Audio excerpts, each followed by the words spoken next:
Last video में हम लोग रिफ्रैक्शन पढ़ना शुरू किए थे और रिफ्रैक्शन में हम लोग लेंस तक आए थे। लेंस के कुछ पार्ट हमने पढ़े थे, लेकिन हम सुविधा के लिए ताकि सारे बच्चे जो पिछले वीडियो को नहीं देख पाए थे वो इस वीडियो में जान जाए, और इसलिए हम इसको लेंस से शुरू करते हैं।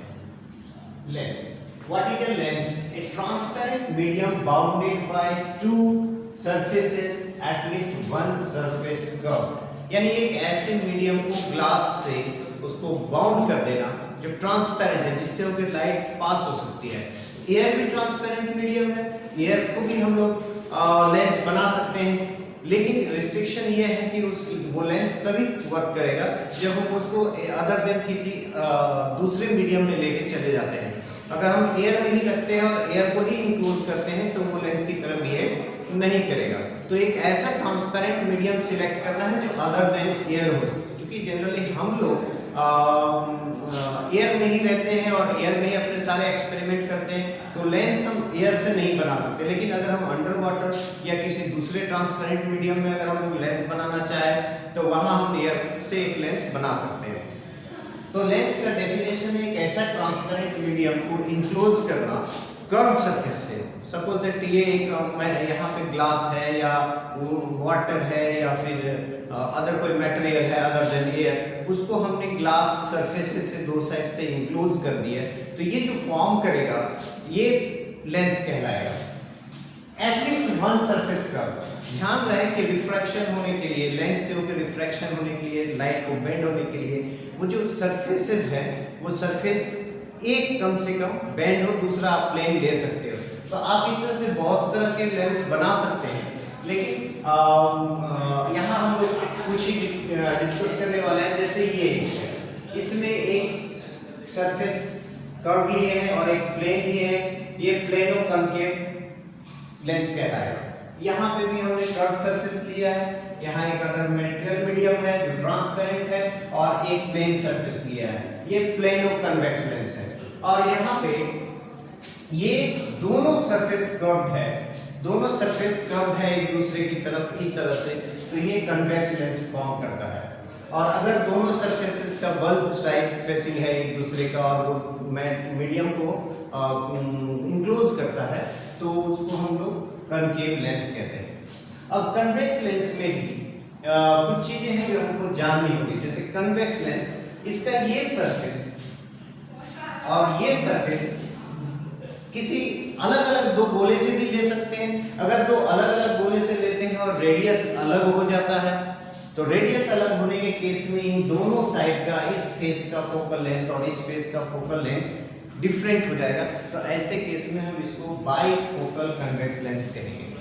दूसरा, कनकेव में भी ठीक उसी तरह के अगर दोनों सरफेसेस दो अलग अलग स्फीयर से सिलेक्ट किए, स्फीयर ग्लास स्फीयर का कटिंग लेकर के हमने सिलेक्ट किया और दोनों का रेडियस अलग है, तो दोनों का फोकल लेंथ अलग हो जाएगा, और फोकल लेंथ जब अलग हो जाएगा तो ये बाय कनकेव लेंस कहलाएगा। लेकिन अब यहाँ पे अगर हम दोनों सरफेसेस सेम स्फीयर से कट करते हैं और दोनों का रेडियस सेम होता है, यानी दोनों का फोकल लेंथ सेम हो जाता है, तो ऐसे केस में हम इसको बोलते हैं डबल कन्वेक्स लेंस या डबल कनकेव लेंस। अब इस लेंस के कुछ टर्म्स हैं जो हमको जानना है। सबसे पहले लेंस के जो सबसे मिडिल पार्ट होगा यानी सेंट्रल पार्ट, एकदम बीच वाला, जैसे इस फेस का एक सेंट्रल पार्ट था, हम लोगों ने मिरर में देखा था, उसको पोल कहते हैं, और फिर इसका भी एक सेंट्रल पार्ट होगा जो पोल होगा, और इन दोनों पोल्स के बीच में, इन दोनों पोल्स के बीच में जो बीच वाला पॉइंट आएगा, that point is called optical centre. Optical centre, तो optical centre is the centre of mass of the lens, या आप कह सकते हैं सबसे सेंट्रल पॉइंट है। अगर आपको सेंटर ऑफ मास में दिक्कत है तो आप इतना जान लीजिए कि ये एकदम ये वो पॉइंट है जहां से इसको बैलेंस कर सकते हो, तो ऑप्टिकल सेंटर। दूसरा आपको देखना है कि इसमें रेडियस है, तो आप देख सकते हैं कि ये फेस एक अलग रेडियस से, अलग स्फीयर से सिलेक्ट किया गया है, और ये फेस, ये सरफेस एक अलग स्फीयर से लिया गया है।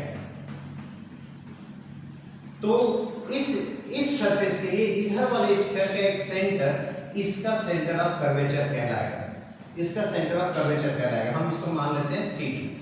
और इस सरफेस के लिए इधर वाला स्फीयर है उसका जो सेंटर आएगा वो इसका सेंटर ऑफ कर्वेचर कहलाएगा। हम इसको लेते हैं C1। ऑप्टिकल सेंटर को आप O से डिनोट करेंगे। लेंस में एक ऑप्टिकल सेंटर और दो सेंटर ऑफ कर्वेचर होते हैं, दो सेंटर ऑफ कर्वेचर।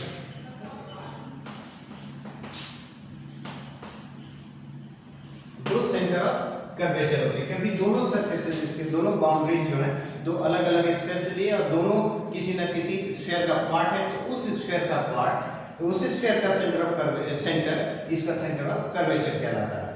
नेक्स्ट यहां भी आप देख सकते हैं कि इसका ये सरफेस एक स्फीयर से लिया गया है और यहां भी ये एक अलग स्फीयर से लिया गया है। तो इस सरफेस के लिए इसका सेंटर, इस गोले का सेंटर, इस स्फीयर का centre he centre of curvature कहलाएगा। हम इसको C2 नाम देते हैं और इधर वाला जो सरफेस है इसका जो गोला है, इसका जो स्फीयर है उसको हम लोग C1 नाम देते हैं और जो सेंट्रल पॉइंट है उसको हम लोग बोलते हैं ऑप्टिकल सेंटर। तो हम लोगों ने दो चीज देख लिया, एक ऑप्टिकल सेंटर और दूसरा सेंटर ऑफ कर्वेचर। तो लेंस के दो सेंटर ऑफ कर्वेचर होते हैं आपके पास, यहाँ है कन्वेक्स लेंस के भी दो और कनकेव लेंस के भी दो। अब प्रिंसिपल एक्सिस, तो वो इमेजिनरी लाइन जो दोनों सेंटर ऑफ कर्वेचर और ऑप्टिकल सेंटर से होके जाएगा वो उसका प्रिंसिपल एक्सिस कहलाएगा। जैसे ये लाइन, ये एक वर्चुअल लाइन है, ये आपको लेंस में दिखेगा नहीं लेकिन ये आपका प्रेजेंट है, वो वर्चुअली प्रेजेंट है। ये हो गया इसका principal axis. So what is the definition of principal axis? It is the virtual line that crosses, that joins the two center of curvature or that crosses through center of curvature in optical center. Optical center से होके जाता है। यहाँ भी आप दोनों center of curvature और optical center से मिलाते हुए एक imaginary line ड्रॉ करेंगे, ये इसका optical center कहलाएगा, सॉरी principal axis कहलाएगा। तो आपके पास तीसरा चीज था principal एक्सिस। क्लियर है? नेक्स्ट अब हम लोग आते हैं कि radius of curvature. Radius of curvature, radius of curvature. तो रेडियस ऑफ कर्वेचर में आप देख सकते हैं कि इस फेस का, इस सरफेस का ये स्फीयर से लिया गया, तो इसका जो रेडियस आएगा वो इसका रेडियस ऑफ कर्वेचर कहलाएगा और इस सरफेस के लिए ये रेडियस ऑफ कर्वेचर होगा। बट सबसे इंपॉर्टेंट चीज, ये लेंसेज हम लोग जो डील करेंगे क्लास 10th स्टैंडर्ड में वो थिन लेंस में डील करेंगे। तो थिन लेंस होने का मतलब है कि ये इतना पतला है कि ये डिस्टेंस इसके सरफेस से यहाँ तक, कोई ऑप्टिकल सेंटर से यहाँ तक लगभग ये इतना ही आता है और इसके लिए भी वही है कि ये लेंस काफी पतला है तो ये डिस्टेंस उतना मैटर नहीं करता है। तो ऐसे केसेस में हम इसको ऑप्टिकल सेंटर से ही डिस्टेंस को मेजर करते हैं। तो हम लोगों को ये डिफाइन करना आसान हो जाता है कि what is radius of curvature. It is the distance of the centre of curvature from the optical centre. Similarly इस फेस के लिए रेडियस ऑफ कर्वेचर यहाँ से यहाँ तक होना था, बट लेंस थिन है तो हम इसको यहाँ से यहाँ तक ही मान सकते हैं और इस केस में भी यहाँ से यहाँ तक। But actually radius of curvature इस सरफेस के लिए इतना है और इस सरफेस के लिए इतना है, लेकिन इसको थिन मानते हुए इस डिस्टेंस को हम नेग्लिजिबल मानते हैं।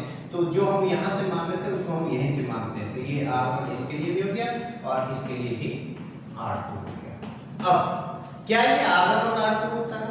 तो अगर दोनों सरफेसेस, हमने कहा कि अगर ये बाइफोकल लेंस है, यानी कि अगर ये अलग किसी अलग अलग स्फीयर से लिया गया है तो रेडियस अलग अलग है, तब ये बाइफोकल लेंस केस में ये अलग हो सकता है। लेकिन अगर हम लोग डबल कनकेव या डबल कन्वेक्स की बात करते हैं तो वैसे केसेस में R1 और R2 बराबर होता है, तो हम इसको सिंपली R से डिनोट कर देंगे। क्योंकि इसके लिए दोनों फेस सेम स्फीयर से करेंगे, एक इधर पार्ट हो गया, एक इधर वाला पार्ट ऐसे रखते हैं कनकेव बना लेंगे, ऐसे रख देते हैं तो कन्वेक्स बना लेंगे, तो R और R बराबर हो जाएगा।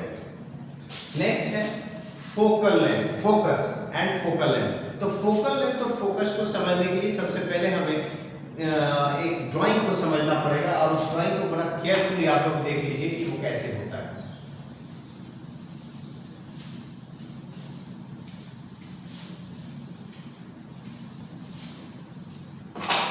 सपोज दैट हमारे पास एक कन्वेक्स लेंस है।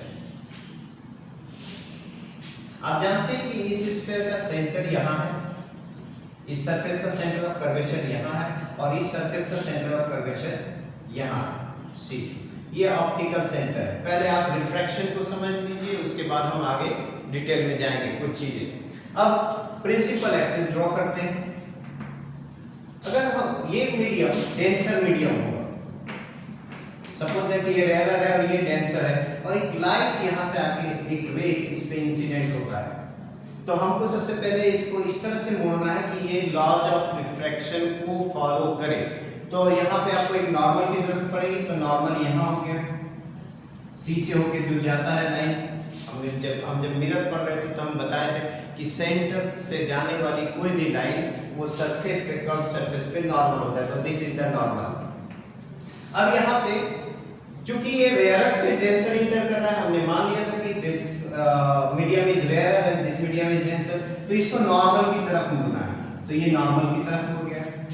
एक दूसरा कि जब इस इंटरफेस पे जाएगा तो अब केस है ये डेंसर से रेयर की तरफ जाता हुआ लगेगा, तो यहाँ जब जाएंगे तो यहाँ भी लॉज ऑफ रिफ्रैक्शन को फॉलो करेंगे और लॉज ऑफ रिफ्रैक्शन को फॉलो करने के लिए हमको यहाँ पे नॉर्मल ड्रॉ करना होगा। तो इस सी से होके जाने वाला जो लाइन होगा वो इसका नॉर्मल हो जाएगा।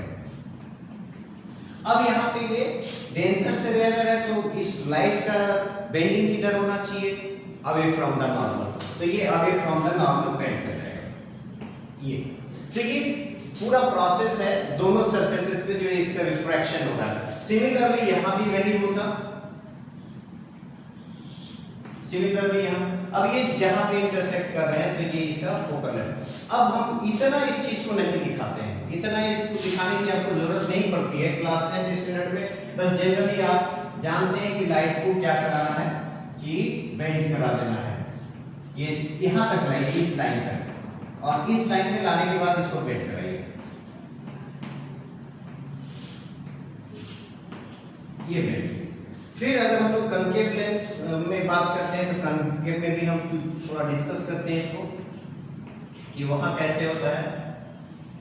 इस सरफेस के लिए सेंटर ऑफ कर्वेचर यहाँ C2, इस सरफेस के लिए सेंटर ऑफ कर्वेचर C1, एक पैरेलल रे प्रिंसिपल एक्सिस के पैरेलल जाता हुआ लाइन यहाँ पर जब स्ट्राइक करेगा तो ये रेयर से डेंसर का केस है, और तो हमें उस लॉ को फॉलो करने के लिए नॉर्मल ड्रॉ करेंगे जो C से होके जाएगा, और यहाँ जाने के बाद ये रेयर से डेंसर है तो ये थोड़ा सा टुवर्ड द नॉर्मल झुकेगा, टुवर्ड द नॉर्मल, नॉर्मल की तरफ झुक जाएगा। जब ये यहाँ आता है तो यहाँ पर भी रिफ्रैक्शन होगा, लेकिन अब कैसे डेंसर से रेयर का, तो हमें यहाँ पे नॉर्मल की जरूरत पड़ेगी।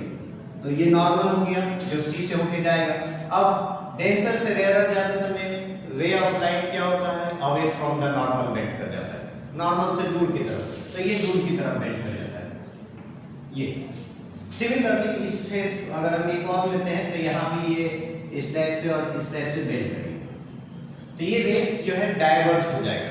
अब हम इसे इतना नहीं करते हैं, सिंपली इसको अपने स्टैंडर्ड के अनुसार दिखाते हैं कि ये रे को यहाँ से ऐसे बेंड कराता है, ये रे को यहाँ से ऐसे बेंड कराता है, तो ये बैकवर्ड मिलेगा जहाँ पे वो ये है, ये प्रिंसिपल एक्सिस।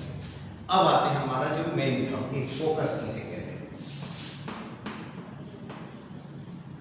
उम्मीद है कि आप लोग इसको खूब अच्छे से समझ रहे होंगे कि ये पूरा प्रोसेस दो सरफेस पे रिफ्रैक्शन का है, लेकिन हम लोग अपने सुविधा के अनुसार, अपने स्टैंडर्ड 10 के अनुसार इसको हम डायरेक्टली दिखाते हैं कि this type of lens, convex lens, किसी भी रेज को कन्वर्ज करता है एक जगह की ओर, और ये कनकेव लेंस वो डाइवर्ज करता है।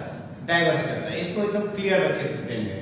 और ये प्रोसेस सिंगल नहीं था, ये प्रोसेस थोड़ा कॉम्प्लिकेटेड था जो हमने सॉल्व कर लिया, आपको मैंने बता दिया कि ये चीज है और ये अब आगे का काम करना है यहाँ। अब आते हैं फोकस। तो इसके लिए कन्वेक्स लेंस के लिए it is the point on the principal axis, it is the point on the principal axis. ये पॉइंट कहाँ है? प्रिंसिपल एक्सिस में। It is the point on the principal axis where the parallel rays or the rays parallel to the principal axis, इसके parallel आने वाला raise after refraction, refraction जानते हैं आपकी बेंडिंग होना है, तो आफ्टर रिफ्रैक्शन कन्वर्जेस एट ए पॉइंट, या वो पॉइंट जहां पे parallel raise after refraction converge कर जाएगा, वो कन्वेक्स लेंस का फोकस होगा, वो पॉइंट कन्वेक्स लेंस का फोकस होगा। क्लियर करना है।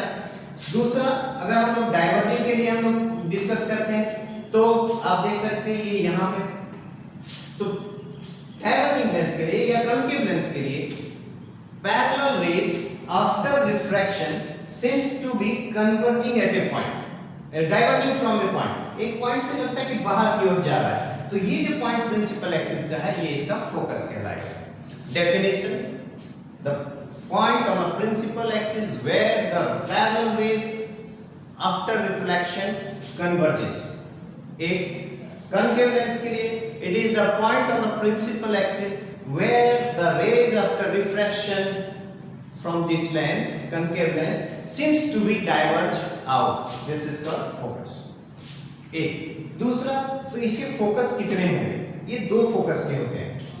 अगर ये रेज हमने इधर से लिया होता, अगर ये रेज हमने इधर से लिया होता, सपोज दैट इधर से, तो इस केस में इसका डाइवर्जिंग यू होता, ये डाइवर्जिंग होता, तो एक फोकस यहाँ भी आता। अब चूंकि हमारे पास ये बाई कन्वेक्स लेंस है, तो हम लोग डिस्कस नहीं करेंगे कि F1 कौन है और F2 कौन है, प्रिंसिपल कौन है या प्रिंसिपल कौन नहीं है, इसकी डिस्कशन की जरूरत आपको नहीं है जो भी लेंस लेंगे, क्योंकि ये डबल कन्वेक्स लेंस है, इसके दोनों फोकल लेंथ सेम होंगे क्योंकि दोनों रेडियस ऑफ कर्वेचर सेम है। उसी तरह से यहाँ पे अगर इधर से रेज लेते हैं हम पैरेलल रेज, इधर से लेते पैरेलल रेज, तो ये ऐसे डाइवर्ज होता और इसके लिए तब फोकस यहाँ कहीं मिलता, तो इसमें भी एक F1 और एक F2 होने की संभावना है। अगर सरफेसेस का कर्वेचर जो आपने चूज किया है, जो गोला आपने चूज किया था, जो स्फीयर आपने लिया था, वो अगर डिफरेंट रेज का होता तब ये डिफरेंट हो जाते हैं, लेकिन अभी चूंकि ये डबल कनकेव लेंस है तो यहाँ ये दोनों फोकस को हम सिर्फ F से डिनोट कर लेंगे, या अपने कन्वीनियंस के अनुसार F1 या F2 कर सकते हैं। सपोज दैट इसको हम F1 कर लिए, इसको F, लेकिन ध्यान रहे यहाँ F1 F2 आपका बराबर है, बाई फोकल होता, दो अलग अलग फोकस के होते, तब ये हम लोग अलग अलग लेते, लेकिन दोनों का यहाँ सेम है। Next, focal length, focal length, so focal length, it is the distance of the focus from the optical center, this is the optical center, तो यहाँ से जो ये distance या यहाँ से जो distance है, ये जो distance है, ये distances आपके focal length कहलाएंगे। इसको आप small f से डिनोट करेंगे, अगर अलग अलग है तो F1 F2 कर देंगे, नहीं तो f ही रखेंगे, इसका वैल्यू को आप f ही रखिए। यहाँ भी आपका ये f और F हम इसलिए चूज कर रहे हैं कि हमने इस दोनों कर्वेचर को सेम रखा है, दोनों रेडियस सेम है, तो दोनों फोकल लेंथ सेम हो जाएगा। Next point, relation between R and F। तो आपको इसे प्रूफ नहीं करना है, बस जनरली आपको याद रखना है कि जो फोकस आता है, जो फोकस आएगा वो ऑप्टिकल सेंटर और सेंटर ऑफ कर्वेचर का मिड पॉइंट होता है। ऑप्टिकल सेंटर और सेंटर ऑफ कर्वेचर का मिड पॉइंट होता है। सिमिलरली इधर भी आपका ये आएगा, तो जो मिड पॉइंट होता है, इसका मतलब ये R को, रेडियस ऑफ कर्वेचर को ये दो पार्ट में डिवाइड करता है, यानी यहाँ पे यहाँ ये r/2 और ये r/2। अब जानते हैं कि ऑप्टिकल सेंटर से फोकस की दूरी को आप फोकल लेंथ कहते हैं, तो F इक्वल टू आपको क्या मिलता है, r/2, या R इक्वल टू आप लिख सकते हो 2F। इसको नोट कर लीजिए, इसको आप नोट कर लीजिए। अब आते हैं image formation by lens, image formation by lens.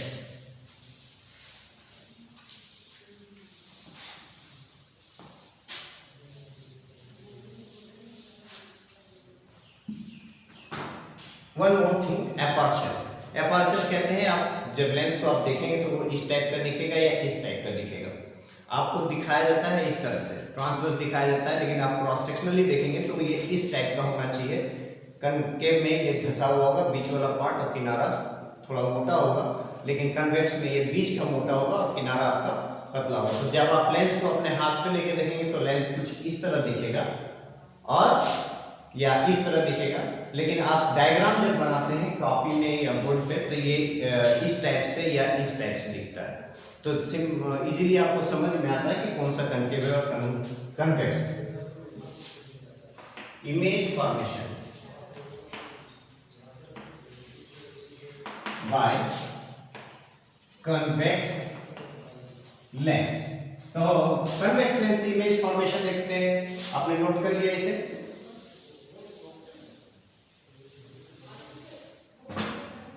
Image formation by convex lens देखते हैं। अब ये इमेज फॉर्मेशन कन्वेक्स लेंस, तो इमेज के डिफरेंट पोजीशन हो सकते हैं, इमेज के डिफरेंट पोजीशन हो सकते हैं। बिफोर डिस्कसिंग आपको फिर से एक बार याद दिलाता हूं कि रेज अगर वर्चुअली कहीं इंटरसेक्ट करते हैं तो इमेज जो बनता है, रेज अगर कहीं वर्चुअली इंटरसेक्ट करते हैं तो इमेज जो है वो वर्चुअल इमेज बनता है। और अगर रेज आफ्टर रिफ्रैक्शन अगर रियली में इंटरसेक्ट करते हैं कि रेज ही जाके ओरिजिनली इंटरसेक्ट कर जाते हैं तो वहां जो इमेज बनता है वो इमेज आपका रियल इमेज होता है। एक चीज आप याद रखिए। दूसरा, रियल इमेज हमेशा आप पर्दे पे ले सकते हैं, वर्चुअल को आप पर्दे पे नहीं ले सकते हैं। तीसरा, रियल इमेज आपका हमेशा इन्वर्टेड बनेगा, यानी उल्टा। अगर आपने ऑब्जेक्ट को ऐसे रखा है तो उसका इमेज न्यू फॉर्म होगा, यानी इन्वर्टेड बनना है। और वर्चुअल इमेज हमेशा सीधा होता है। तो अब आते हैं इमेज फॉर्मेशन में। Number 1, image position, object position. आप ऑब्जेक्ट को कहां रख रहे हैं? नंबर 1, इमेज कहां बनेगा, यानी इमेज पोजीशन, साइज क्या होगा और नेचर क्या होगा। मैं पहले ही बोल चुका हूं, इसे आपको रटने की जरूरत नहीं है। इसे रटा जाता था पहले, लेकिन अब आप सिर्फ डायग्राम अगर आप क्लियरली बनाना जानते हैं, अगर एक्यूरेटली नीटली अगर आप डायग्राम बना सकते हैं तो आप विद हाफ मिनट में 30 सेकंड में आप उसका आंसर दे सकते हैं।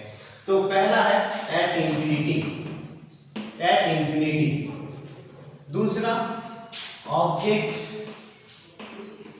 बियॉन्ड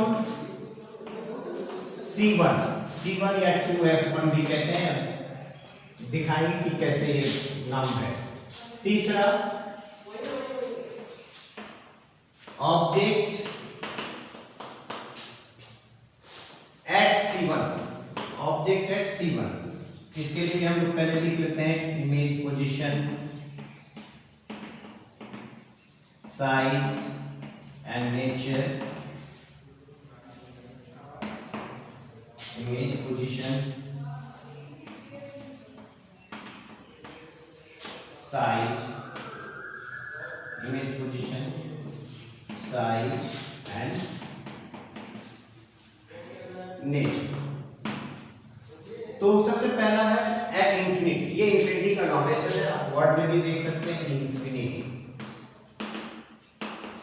तो लेंस आपके पास है कन्वेक्स लेंस, आप पहले उसको ड्रॉ कीजिए। कन्वेक्स लेंस आप ड्रॉ कर लीजिए। कन्वेक्स लेंस ड्रॉ करते हैं सबसे पहले ऑप्टिकल सेंटर को मार्क कीजिए। दूसरा, कन्वेक्स लेंस, बहुत बच्चों को परेशानी होती है लेंस बनाने में, इसलिए इसको प्रैक्टिस करें, घर में बार बार प्रैक्टिस करें। आप प्रोटेक्टर से लेकर के पहले बना लें, उसके बाद उसको हाथ से फ्री हैंड आप उसको ड्रॉ कीजिए उसके ऊपर, आप धीरे धीरे उसको सीख जाएंगे। दूसरा,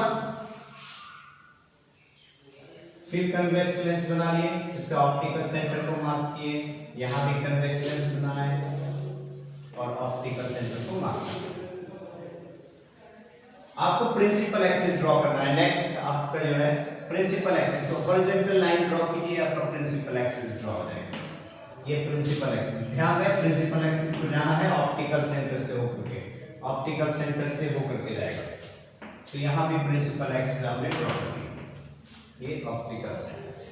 अब चूंकि आप यहाँ जो क्लास 10 में आप फिर ध्यान रखिए कि डबल कन्वेक्स है, तो आपका जो C होगा एक इधर होगा और एक इधर होगा, तो यहाँ पे आप एक मार्क कर लीजिए C, और इतने ही डिस्टेंस पे, एग्जैक्टली इतने ही डिस्टेंस पे आप स्केल का यूज कीजिए, इतने ही डिस्टेंस पे एक और C मार्क कीजिए जो इस फेस का सेंटर ऑफ कर्वेचर है, और ये C इस फेस का है, तो आप इसको C1 कर लीजिए, इसको C2 कर लीजिए। अब दूसरा, इन दोनों के मिड पॉइंट पे आपका फोकस आ जाएगा, तो ये F1 हो जाएगा, और इधर इन दोनों के मिड पॉइंट पे F2। आप जानते हैं कि ये डिस्टेंसेस सेम है सब जगह से। नेक्स्ट, अब आप ऑब्जेक्ट जब इंफिनिटी पे रखते हैं तो रेज आपको सिलेक्ट करने हैं, इंफिनिटी पे ऑब्जेक्ट है तो दो रेज उसके हेड से आप ले सकते हैं parallel to the principal axis, तो ये parallel to the principal axis आएंगे। और आप जानते हैं कि जो रेज पैरेलल आते हैं प्रिंसिपल एक्सिस के, वहां वो कहां कन्वर्ज होते हैं? फोकस पे। ये फोकस पे आके कन्वर्ज हो जाएंगे। तो आप देख सकते हैं कि इमेज कहां बन रहा है, जहां वो इंटरसेक्ट करेंगे, तो इंटरसेक्ट वो कहां पे कर रहे हैं? F2 पे। तो इमेज पोजीशन हो गया F2, यानी कि सेकंड फोकस पे, दूसरे साइड वाले फोकस पे। साइज क्या हो गया? चूंकि यहाँ ऑब्जेक्ट बहुत बड़ा था लेकिन यहाँ साइज बहुत छोटा हो गया, यानी कि पॉइंट साइज। नेक्स्ट हो गया पॉइंट साइज। और नेचर चूंकि ये रियल रेज जो है कन्वर्ज कर गए हैं एक ही पॉइंट पे, और रियल रेज जो रिफ्रैक्ट हुए थे, जो बेंड हुए थे, वो कन्वर्ज हुए, तो इमेज आपका रियल है। और रियल इमेज हमेशा इन्वर्टेड होता है, रियल एंड इन्वर्टेड। सेकंड है object beyond C1 that is 2F1। तो आप जानते हैं कि साइड आप लेते हैं, यहाँ एक C1 लेते हैं और इतने ही डिस्टेंस इधर आप C2 लेते हैं, और इसको 2F1 इसलिए कहा गया कि ये F1 से डबल डिस्टेंस पे है, F1 से ये डबल डिस्टेंस पे है, तो इसका नाम 2F1 भी रखते हैं। नेक्स्ट उसी तरह यहाँ C2 है, यहाँ इसके मिड पॉइंट में F2 आएगा, तो इसका नाम 2F2 रखते हैं। तो कंफ्यूज नहीं करना है, कभी कभी आपको ये 2F2 दे दिया मतलब वो C2 की बात कर रहा है। ऑब्जेक्ट को बियॉन्ड C1 रखना है, बियॉन्ड C1, तो ये बियॉन्ड C1 है, तो ये parallel to the principal axis ले लेंगे, और जानते हैं जो पैरेलल है उससे आपको कहां से ले जाना है? फोकस से, तो ये हमने फोकस से। और दूसरा एक ऑप्टिकल सेंटर से जाएगा उसके सिर से होते हुए, तो यहाँ से एक ऑप्टिकल सेंटर से लेकर जाएंगे। ध्यान रहे कि यहाँ जो ऑप्टिकल सेंटर से है वहाँ पे कोई बेंडिंग नहीं होती है, बल्कि कुछ इस टाइप का जाता है। आप इसको थोड़ा सा देख लीजिए, जब ऑप्टिकल सेंटर से कोई रे जाता है तो थोड़ा सा ये बेंड करता है ऐसे, और फिर ये पैरेलल हो जाता है। लेकिन ये जो डिस्प्लेसमेंट है जिसको हम लोग लेटरल डिस्प्लेसमेंट पढ़े थे, ये लेटरल डिस्प्लेसमेंट इतना नेग्लिजिबल है कि ये ट्रेस नहीं होता है, इसलिए इसको हम लोग लगभग सीधा ही ले जाते हैं, इसके स्ट्रेट ले जाते हैं। तो ये आप ध्यान रखिए कि ऑप्टिकल सेंटर से जाने वाले लाइन जो भी रे है उसका कोई रिफ्रैक्शन नहीं होना है, वो एकदम सीधा निकल जाएगा, उसको आप सीधा ले लेंगे। तो यहाँ से आप इसको सीधा ड्रॉ करें। अब आपने अगर ड्राइंग अपना एग्जैक्ट बनाया तो आपको कुछ करने की जरूरत नहीं है, एवरीथिंग अवेलेबल है। आपका इमेज यहाँ बना, तो आप लिख सकते हैं इमेज पोजीशन, तो पता कीजिए, तो C2 और F2 के बीच में, या F2 या 2F2 के बीच में भी बोल सकते हैं, तो बिटवीन C2 एंड F2, यानी दूसरे साइड में। नेक्स्ट साइड आपने ऑब्जेक्ट साइड को 1 रखा है दूसरे साइड पे, इसलिए यहाँ पे C2 F2 मेंशन कीजिए, तभी पता चले कि दूसरे साइड। अगर C1 F1 कर देंगे तो इधर, जो कि गलत हो जाएगा। साइज आप देख सकते हैं, मैंने ऑब्जेक्ट इतना बना लिया था लेकिन इमेज छोटा बना है, इससे ये छोटा बना है, तो स्मॉलर। और नेचर रियल रेस करते हैं तो रियल, और देख सकते हैं साफ साफ आपको दिख रहा है कि इन्वर्टेड है, इसका सेम यहाँ आ गया और जहाँ था प्रिंसिपल एक्सिस पे, यानी ये इन्वर्ट हो गए, तो रियल और इन्वर्टेड। नेक्स्ट आते हैं ऑब्जेक्ट एट C1, तो सबसे पहले आप ड्राइंग बनाएंगे, ये आप C1 रख लीजिए, इतने ही डिस्टेंस पे C2 रख लीजिए प्रिंसिपल एक्सिस पे, यहाँ आपका F2 और ये सॉरी ये F1 और ये F2। आप C पर ऑब्जेक्ट को रखिए,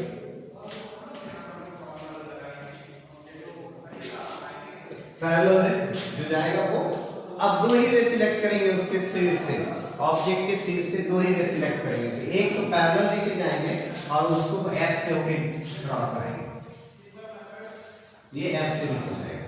और दूसरा आपको कहां से लेके जाना है, ऑप्टिकल सेंटर से। तो इसको आप ऑप्टिकल सेंटर से लेके जाइए, ये देखिए एकदम एग्जैक्टली कट गया और साइज भी लगभग सेम है। तो आपके पास इमेज का पोजीशन क्या हो गया, C2 पे, दैट इज 2F2 भी बोल सकते हैं इसको। Size same size. Next nature, तो रियल है, अब बताने की जरूरत नहीं है, अब रियल है तो इन्वर्टेड है। नेक्स्ट पोजीशन हो सकता है number 3, object between C1 and F1। फिर बता रहा हूं कि C1 को 2F1 भी बोल सकते हैं। नेक्स्ट है, इसके बाद नंबर 4 में हम डिस्कस करेंगे ऑब्जेक्ट एट F1 और लास्ट जो हम लोग डिस्कस करेंगे 5th में, object between F1 and optical centre. तो एक एक कर देखते हैं। सबसे पहले हम ऑब्जेक्ट को C1 और F1 के बीच रखते हैं, यानी यहां रखते हैं। तो जब आप ऑब्जेक्ट को C1 F1 के बीच रखते हैं तो एक लेंगे पैरेलल रे, आप इसको इरेज कर दीजिए। एक आप इसके सिर से लेंगे, जो पैरेलल होगा वो हमेशा F2 से होकर निकलेगा, और दूसरा जो है वो ऑप्टिकल सेंटर से जाएगा, तो ये ऑप्टिकल सेंटर। अब आप इजीली बता सकते हैं कि जब आपने ऑब्जेक्ट को C1 और F1 के बीच रखा, C1 और F1 के बीच रखा, तो आपका जो इमेज है वो बियॉन्ड C2 बन गया, C2 से दूर की ओर बन गया। तो आप सीधा लिखिए बियॉन्ड C2। जरा रिकॉल कीजिए कि जब आपने बियॉन्ड C2 रखा था तो between C and beyond C रखा था C1, तो between C1 and C2 and F1 बना था, लेकिन जैसे अब ये इन्वर्ट होना शुरू हो गया। आप जैसे जैसे इधर आएंगे इमेज दूर होता चला जाएगा। Next object beyond object at F1। इसको थोड़ा इंक्रीज करते हैं, फिर से लेंस को ड्रॉ किए, ऑप्टिकल सेंटर लिए, प्रिंसिपल एक्सिस ड्रॉ किए, C1 को ड्रॉ किए, इतने ही डिस्टेंस पे C2 लिए, फिर F1 को मार्क किए, F2 को इन बिटवीन मार्क किए, और जब ये फोकस पे रखे ऑब्जेक्ट को, दो रेज लेने हैं, एक parallel to the principal axis ये, और ये जाएगा F2 से होके। नेक्स्ट है एक ये जाएंगे आपका F से, ये देखिए ये दोनों पैरेलल हो गए, पैरेलल हो गए तो ये कटेंगे जाके इन्फिनिटी पे। तो जब ऑब्जेक्ट अपने इन्फिनिटी पे रखा था तो इमेज फोकस पे बना था, और जब आप ऑब्जेक्ट को फोकस पे रखें तो इमेज इन्फिनिटी पे बनेगा। That means image position at infinity, size large size, very large, very large. Next nature, real and inverted, क्योंकि ये आगे जाके यही रेस कटने वाले हैं इन्फिनिटी पे। इन्फिनिटी का मतलब होता है कि काफी दूर, तो जब ये आगे जाके कटेंगे तो रियल ही कटेंगे, इसलिए इमेज रियल एंड इन्वर्टेड होगा। Last one, object between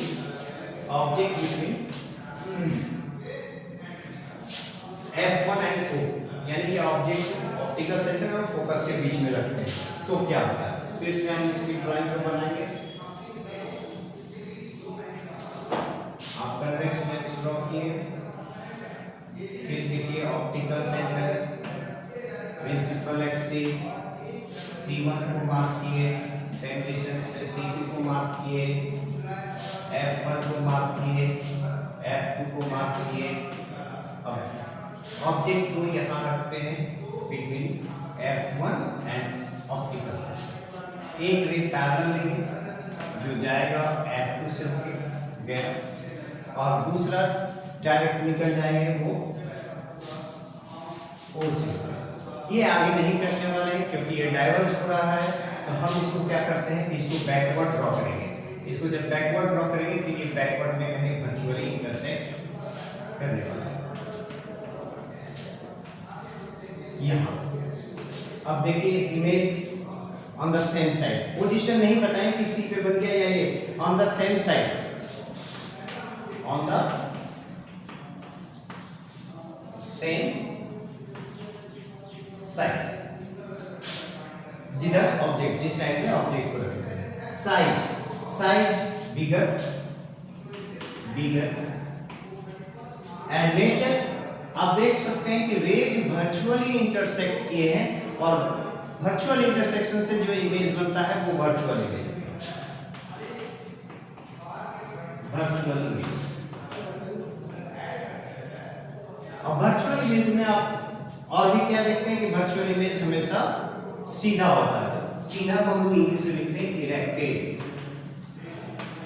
virtual आभासीय, रियल वास्तविक, इमेज प्रतिबिंब, ऑब्जेक्ट बीइंग, इरेक्टेड सीधा, इन्वर्टेड उल्टा, रिफ्रैक्शन अपवर्तन।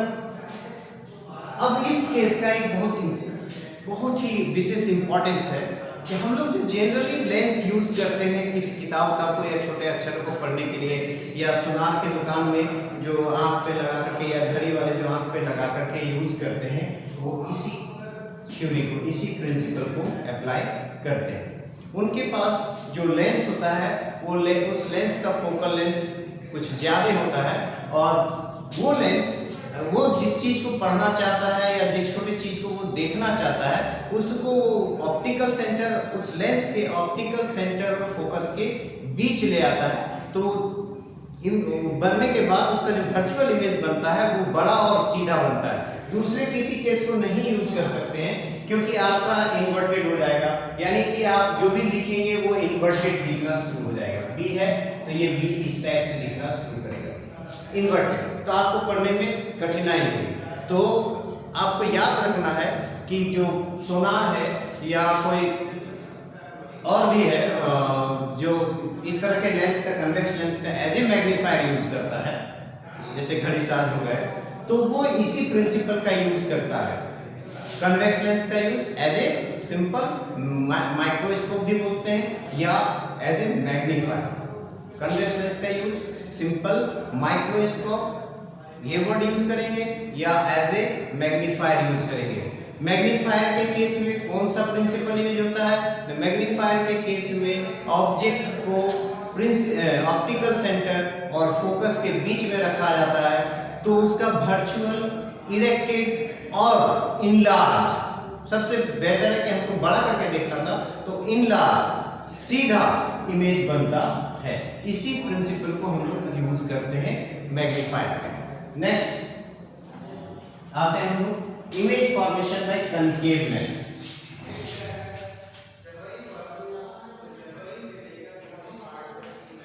Concave lens, image formation by concave lens. इस कनकेव लेंस में ड्राइंग थोड़ी सी डिफिकल्ट होती है, लेकिन अगर आप प्रैक्टिस करते हैं तो आपका बनना शुरू हो जाता है क्लियर और साफ सुथरा।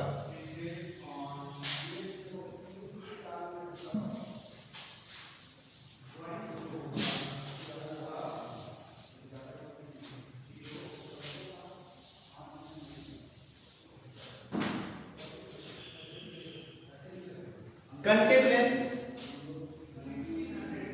जिसका बीच में धंसा हुआ होता है, ये तो हमने कनकेव लेंस बना लिया। मार्क करेंगे सबसे पहले ऑप्टिकल सेंटर को, ठीक बीच में इसका ऑप्टिकल सेंटर को मार्क करेंगे। यहां भी बना लेते हैं,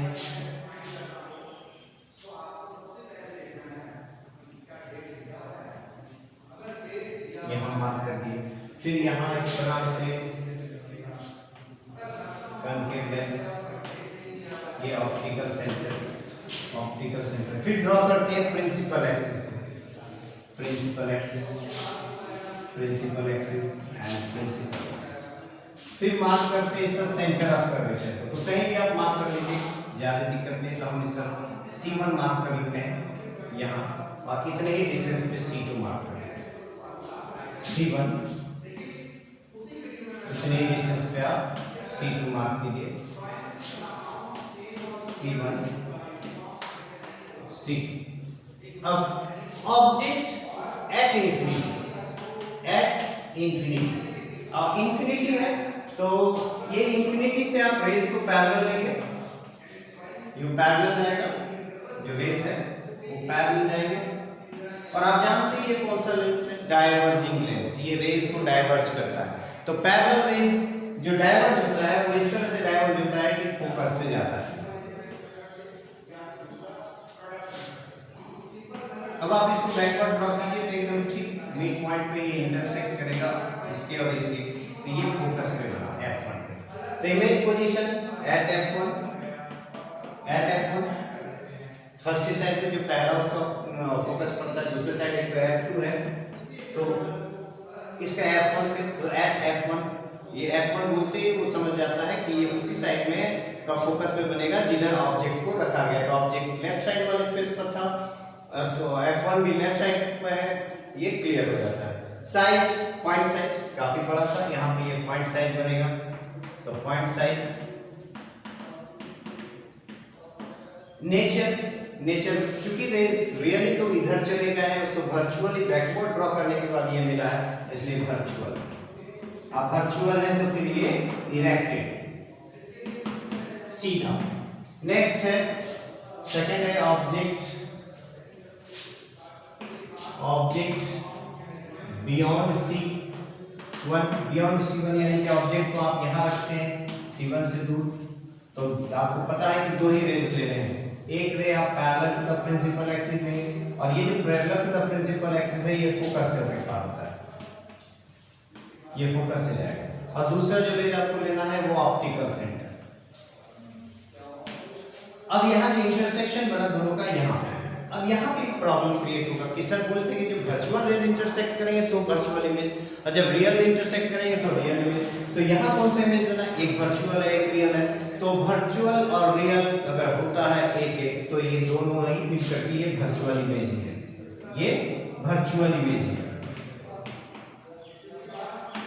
और कहाँ बना इसको बताने की जरूरत नहीं है आपको, आप सिर्फ बोलिए on the same side, on the same side या between O and F1, on the same side. ये भी बोल सकते हैं स्मॉलर साइज का बना, कैसा बना, स्मॉलर बना, बिटवीन F1 एंड O बना। अगर आप सेम साइड भी बोलते हैं तो कोई दिक्कत नहीं है। नेक्स्ट है object at C1, object at C1। तो जब आप C1 पे रखेंगे, इसका ये F1 होगा और ये F2, यहाँ पे रखते हैं दो रेज, एक parallel to the principal axis जो फोकस से होके जाएंगे, एक ऑप्टिकल सेंटर से होके जाएगा। तो आगे भी इमेज वही फॉर्म होता है between F1 and O। Her case में इसमें इमेज यही बनेगा F1 और O के बीच में। तो आप लिखेंगे on the same side between O and F1, size smaller, nature virtual, this is virtual ray and this is the real ray, तो इसके इंटरसेक्शन से ये वर्चुअल बनेगा। Next object between C1 and F1, तो जब आप ऑब्जेक्ट को C1 and F1 के बीच में रखते हैं, आप फिर ऐसे ले जाइए, अगेन ऑब्जेक्ट का फॉर्मेशन जो है वो F1 O के बीच में आएगा, वर्चुअल बनेगा। एट F1 रखिए, eight F1 object at F1, तो एट F1 के लिए हम थोड़ा सा ड्राइंग को ठीक करते हैं या दूसरी ड्राइंग बनाते हैं। ये बन गया concave lens, optical centre C1, C2, F1, F2, object position at F1 यानी कि हम यहाँ रखते हैं, ये यहाँ से जाएगा और इसको आप फिर ले जाएंगे फोकस। ये डाइवर्ज होगा लेकिन लगेगा की फोकस से होके जा रहा है, फिर इसको आप एक ऑप्टिकल सेंटर से ले जाइए तो intersection again between F1 and O बनता है। Virtual image object position O and F1 and virtual and erected.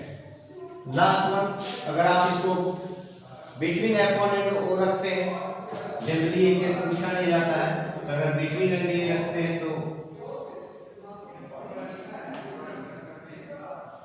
Optical, इसको बैकवर्ड ड्रॉ कीजिए तो ये फिर वही बनेगा। तो फाइनली आपने यही सीखा कि कनकेव लेंस के केस में आपका जो इमेज है हमेशा O और F1 के बीच बना, वर्चुअल बना और इरेक्टेड बना है। अब हम लोग देखते हैं इसके formulas, lens formula. Lens formula पढ़ने से पहले हम साइन कन्वेंशन देखना।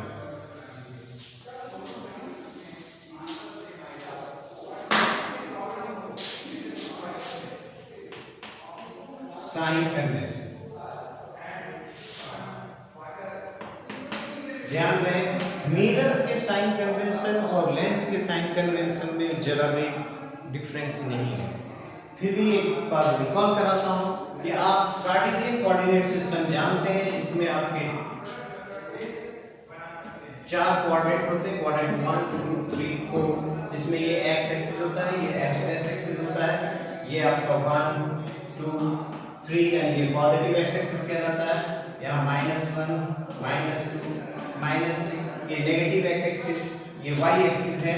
यहाँ ये 1 2 3 -1 -2 -3, this is negative Y axis, Y axis. अब इसमें से हम लोग जानते हैं कि उस समय हम लोगों ने मिरर को यहाँ रिप्लेस कर दिया था। अब लेंस के लिए हम लेंस को यहाँ पर रिप्लेस करेंगे और इस तरह से रिप्लेस करेंगे कि ऑब्जेक्ट साइड जो है वो इधर नेगेटिव एक्स एक्सिस की तरफ, यानी ऑब्जेक्ट हमेशा नेगेटिव एक्स एक्सिस की तरफ होगा। तो हम लेंस को ऐसे प्लेस करेंगे, इस तरह से प्लेस करेंगे कि ऑप्टिकल सेंटर इज इसका ओरिजिन कंसाइड कर दे। अब जो भी डिस्टेंसेस इधर मेजर करेंगे, जो भी डिस्टेंसेस इधर मेजर करेंगे वो नेगेटिव है, इधर जो डिस्टेंसेस मेजर करेंगे वो पॉजिटिव।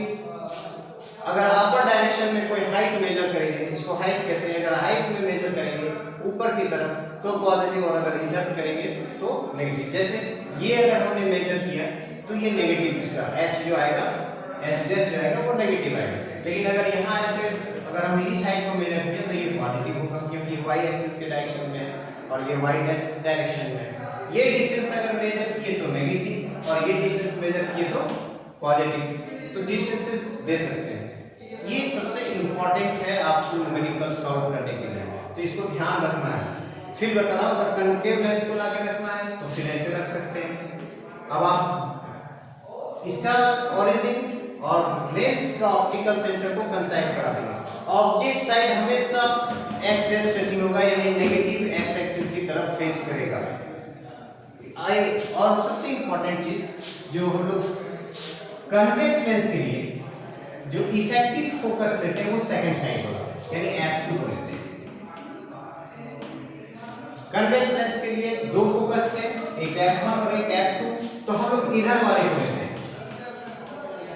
इसको लेते हैं। आप इसको F से रख सकते हैं। तो अब आप सिंपली जान सकते हैं कि जब भी हमको कन्वेक्स लेंस के लिए फोकल लेंथ चूज करना होगा तो ये वाला F नहीं, ये F नहीं, ये यूज में नहीं आता है, वो सेकंड साइड वाला यानी F2 तक का डिस्टेंस आता है। इसलिए जब इसको जैसे आप यहाँ रखेंगे तो ये F इस डायरेक्शन में पड़ेगा तो वो पॉजिटिव आएगा, ये पॉजिटिव आएगा। इसको आप अलग से याद रखें। चूंकि 2 फोकस लेंथ है तो 2 फोकल लेंथ में से कौन सा फोकल लेंथ हमें यूज करना है, तो कन्वेक्स लेंस के केस में सेकंड फोकल लेंथ जो दूसरे साइड वाला है, ऑब्जेक्ट से दूसरे साइड वाला। अगर ऑब्जेक्ट इधर रखते हैं तो इस साइड वाला, ऑब्जेक्ट जिस साइड रखे हैं वो 1 है, ऑब्जेक्ट साइड अगर हम ऑब्जेक्ट को इधर रखते हैं तो फिर हमारा फोकस ये आएगा फोकल लेंथ। लेकिन उस केस में फिर हमारा ये एक्सिस चेंज कर जाएगा, तब भी ये F पॉजिटिव ही आएगा, क्योंकि हम जानते हैं कि ऑब्जेक्ट को किस एक्सिस पर रखना है, नेगेटिव एक्स एक्सिस पर रखना है। क्लियर। दूसरा कनकेव लेंस।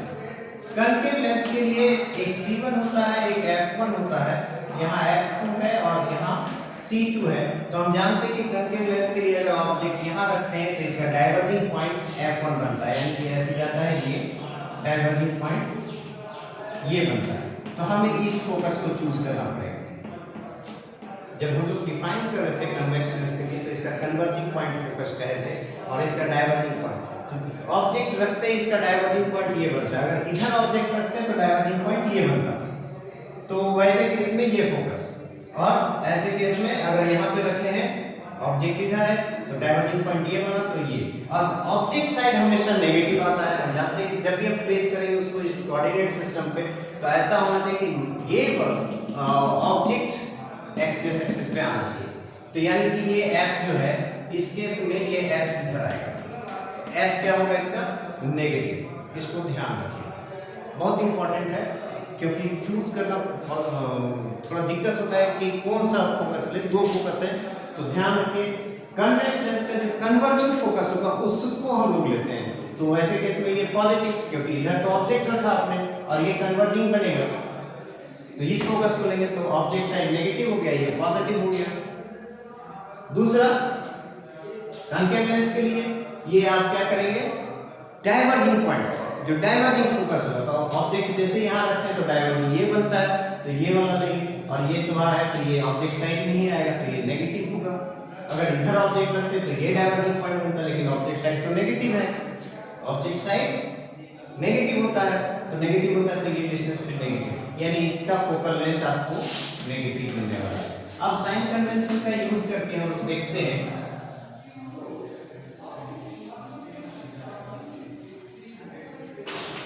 कि कन्वेक्स, कनकेव, यू आपको पता है इसको ऑब्जेक्ट डिस्टेंस कहते हैं, यानी ऑब्जेक्ट का डिस्टेंस कहां से, ऑप्टिकल सेंटर से ऑब्जेक्ट पोजीशन तक का जो डिस्टेंस आने वाला है उस डिस्टेंस को हम लोग यू कहते हैं। और ऑब्जेक्ट पोजीशन नाप रहे हैं, इसका मतलब ऑब्जेक्ट की तरफ नाप रहे हैं तो ये नेगेटिव होना चाहिए, ये भी नेगेटिव होना चाहिए। पहले बता दिए कि ऑब्जेक्ट का आपको कहां रखना है, एक्सट्रेस एक्सिस पर, और एक्सट्रेस एक्सिस पर जैसे ही हो गया तो वो नेगेटिव काउंट हो गया, उसका जो नोटेशन आएगा वो नेगेटिव। भी, अब भी तो हम लोगों ने कनकेव के केस में हर बार देखा कि जो इमेज है ये भी कहलाता है, इमेज डिस्टेंस भी, ये हमेशा ऑब्जेक्ट साइड में बना। 6 केस हमने बनाए और 6 केस में ही ये ऑब्जेक्ट साइड पे ही रहा, बिटवीन F एंड O रहा, बिटवीन F एंड O रहा ऑब्जेक्ट साइड में, इसलिए इसका भी हमेशा नेगेटिव, कनकेव के केस में हमेशा नेगेटिव। लेकिन कन्वेक्स के केस में 5 केस ऐसे थे जो शुरू के हमने डिस्कस किए, इंफिनिटी से लेके F तक, F1 तक, वो सब में पॉजिटिव था, क्योंकि इमेज दूसरा साइड बना था। अगर आपको याद है तो F तक, यहां से यहां तक, F तक में हमेशा इमेज यहां बना था, तो ये भी हो गया, और ये जब भी होगा तो ये आपका पॉजिटिव हो जाएगा। लेकिन एक केस ऐसा था जब यहाँ पे ऑब्जेक्ट को रखते थे ऑप्टिकल सेंटर ऑफ फोकस के बीच में तो इमेज यहाँ बना, तो ऐसे केस में ये क्या होगा, भी नेगेटिव होगा। तो ये कब हुआ, जब रियल बन रहे थे, रियल इमेजेस, जो इधर वाले केस था, इधर जब बना था तो रियल इमेज। और एक केस यानी लास्ट यानी 6th केस जो था, उस केस में ये वर्चुअल बन गया था, और वर्चुअल बना था तो सेम साइड में बना था, उस समय ये नेगेटिव आएगा क्योंकि ये ऑब्जेक्ट साइड पर ही आता है, तो नेगेटिव ये कब, वर्चुअल केस। F क्या लेंगे, तो कन्वेक्स लेंस के लिए हमने बताया कि दूसरा साइड जहां रेज कन्वर्ज करते हैं तो कन्वर्जिंग दूसरा साइड वाला था, अदर साइड ऑब्जेक्ट से अदर साइड वाला, तो ऑब्जेक्ट साइड तो नेगेटिव है, ऑब्जेक्ट के अदर साइड वाला पॉजिटिव है, तो F इसका पॉजिटिव आएगा और इसका F आएगा नेगेटिव, क्योंकि ये ऑब्जेक्ट साइड वाला फोकस को चूज करना है। R तो F का डबल होता है, तो जो F के लिए साइन है वही R के लिए भी होगा, तो यहाँ पे ये पॉजिटिव होगा और यहाँ पे ये नेगेटिव होगा। अब आते हैं कुछ फार्मूलाज हैं। एक फार्मूला आपने पहले देख लिया, नंबर 1 कि r इक्वल टू 2f। दूसरा लेंस फार्मूला बोलते हैं, थिन लेंस फार्मूला भी बोलते हैं। Lens formula 1/f equal to 1/v minus 1/u। Mirror वाले फॉर्मूले में और इस फॉर्मूले में डिफरेंस सिर्फ यहाँ है, तो मिरर वाले में यहाँ प्लस लगता है और लेंस वाले में यहाँ माइनस होता है। f आपको पता है फोकल लेंथ, v इमेज का डिस्टेंस, u ऑब्जेक्ट का डिस्टेंस। अब आते हैं हम लोग number 3 linear magnification. Magnification formula में आप जानते हैं कि m equal to ratio of image height by object height, ratio of image height by object height. और क्या है m equal to v by u। अब difference v by u form जो डिफरेंस दिखाता है वो ये कि ऑब्जेक्ट मिरर के केस में यहाँ एक नेगेटिव पहले से आया था, यहाँ ये नेगेटिव नहीं है। आप क्लियर हो जाइए कि इसमें मिरर के केस में यहाँ पे ये नेगेटिव था, लेकिन लेंस के केस में ये नेगेटिव नहीं है। तो ये आपको क्लियर हो। अब आते हैं कि रियल इमेज।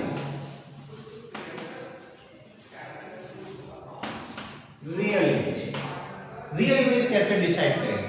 तो रियल इमेज आपने देखा कि अगर ये h है और रियल इमेज हमेशा उल्टा बन जाएगा h डैश, तो ऐसे केस में m जो है m equal to h dash by h ये लेस देन 0 आएगा, क्योंकि ये नेगेटिव साइन के साथ आएगा। और ये लेस देन 0 हुआ, नेगेटिव साइन हुआ, इसका मतलब हम जैसे समझ में हमें m लेस देन 0 मिलता है यानी नेगेटिव मिलता है, तो हम जानते हैं कि एक सीधा है, h सीधा है तो h डैश उल्टा है, इसलिए वो नेगेटिव आया हुआ है। यानी ये तो नेगेटिव था तो ये लेस देन 0 आएगा, तो ये हो गया रियल। ये रियल। तो अगर आपसे क्वेश्चन किया जाता है कि रियल इमेज को आप कैसे फाइंड आउट करते हैं, तो आप m को कैलकुलेट कीजिए। अगर m आपका लेस देन 0 आता है तो इमेज रियल है। नेक्स्ट है वर्चुअल। फिर इसको एक बार समझते हैं, m equal to h dash by h। अब वर्चुअल के केस में इमेज जो है वो सीधा बनता है, यानी अगर आपने ये ऑब्जेक्ट रखा, इमेज यहाँ बना और दोनों ही प्रिंसिपल एक्सिस से ऊपर है, हाइट है, तो ये पॉजिटिव होगा, यानी ये भी पॉजिटिव आएगा और ये भी पॉजिटिव आएगा, यानी ये m का पूरा वैल्यू पॉजिटिव आएगा। पॉजिटिव कहने का अर्थ है कि ग्रेटर देन 0। तो अगर आप m को ग्रेटर देन 0 कैलकुलेट कर लेते हैं तो आप सीधा जानिए कि वहां इमेज आपका वर्चुअल इमेज बना है। कुछ प्रॉब्लम्स आपको मिलेंगे, उन प्रॉब्लम्स में आपको डायरेक्टली कह दिया जाएगा कि image found by the lens is virtual. तो जैसे वो आपको वर्चुअल कहता है तो आप m को सीधा लेंगे लेस देन यानी नेगेटिव के साथ। m इक्वल टू अगर मान लीजिए कि 5 दिया हुआ है, मैग्निफिकेशन 5 दिया हुआ है and the image found is virtual, तो आपको क्लियर रहना है कि ये नेगेटिव आएगा, सॉरी पॉजिटिव आएगा। लेकिन अगर कह दिया कि image found by the mirror is 5 times the object, तो आपको पता है कि n जो है वो 5 मैग्नीट्यूड का है, 5 मैग्नीट्यूड का है and the image is virtual. तो जब इमेज वर्चुअल कहेगा तो वैसे के सॉरी रियल कहेगा तो आप इसको नेगेटिव ले लेंगे। यहाँ इतना ही है। किसी भी फार्मूला को एप्लीकेशन करने से पहले आपको साइन कन्वेंशन का प्रॉपरली यूज करना है। आप साइन कन्वेंशन प्रॉपर तरीके से निकाल लेंगे, उसके बाद कोई भी न्यूमेरिकल्स को आप सॉल्व कर सकते हैं। जैसे एक हम न्यूमेरिकल्स लेते हैं कि an object of 5 centimeter is placed in front of a concave lens, कभी कभी इसको आप डाइवर्जिंग लेंस भी कहेंगे, concave lens of focal length 10 centimeter placed in front of a concave lens of focal length 10 centimeter at a distance of 15 centimeter. Find nature, image position,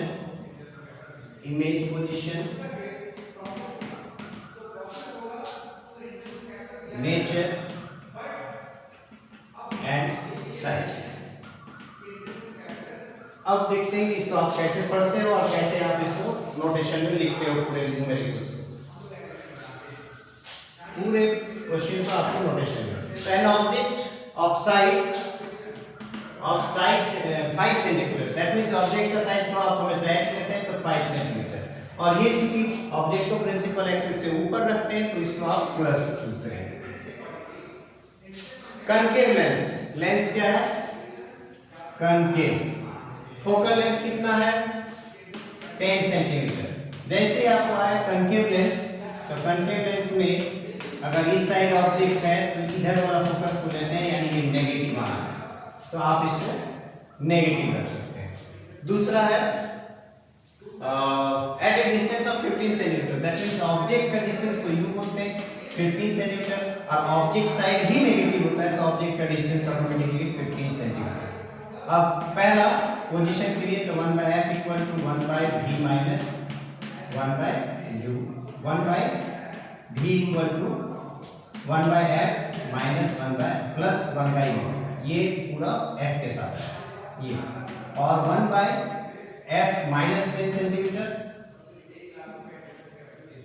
plus 1/माइनस 15, इसका आप LCM लेंगे तो ये 30 minus 3 minus 2, that means minus 5/30, that is 1/v, तो v equal to आपको मिलता है -6 centimetre, यानी कि ये आपका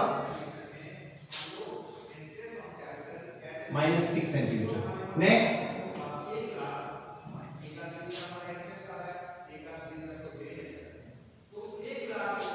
अब आते हैं मैग्निफिकेशन में। m equal to v by आपके पास v है आपका -6 और u है आपके पास -15, minus minus plus, that is equal to 2/5 m। Positive आया तो पॉजिटिव के लिए आपके पास क्या है? वर्चुअल। पहले बता दिए थे कि जैसे ही पॉजिटिव आया तो वर्चुअल, यानी कि ये भी सीधा है HB और H डैश दोनों है आपका सीधा है, तो दोनों पॉजिटिव लिए तभी ये m पॉजिटिव आया, यानी m ग्रेटर देन 0 आया। अब आते हैं लास्ट कि साइज क्या हो जाएगा, तो h गैस बाय h इक्वल टू 2/5, क्योंकि m इक्वल टू ये होता है, h गैस equal to 2/5 into h dash equal to 2/5 into 5, cancel करेंगे तो 2 सेंटीमीटर। आप न्यूमेरिकल घर पे बैठ के ट्राई कीजिए, जितना हो सके आप ट्राई कर सकते हैं। Thank you.